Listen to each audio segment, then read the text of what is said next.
Hey everyone, welcome back to the channel. If you're new here, make sure to hit that subscribe button. In today's video, I wanted to talk about Valvetronic issues on BMWs. If you guys experience where you open your door and you hear a clicking noise, or even when you hit the unlock on your key fob, you start hearing a clicking noise coming from the engine compartment. And what that is pointing to is actually the Valvetronic motor, which is right there.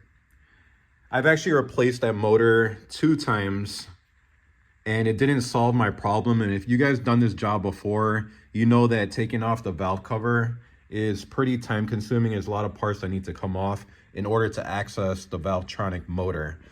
Also, people think that it could be the wire harness that goes from the Valvetronic motor to the computer, or they also think that it could be a computer, which is the DME issue, which it is possible, but not as common.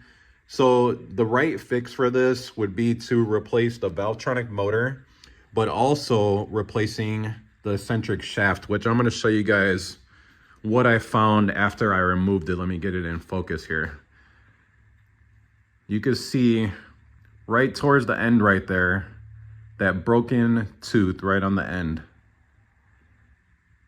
And I couldn't see that just by removing the Valvetronic motor because this was kind of on the bottom. And you can't see it. So I would have never known unless I took this off. It is recommended to change out the eccentric shaft as well when you're doing the motor.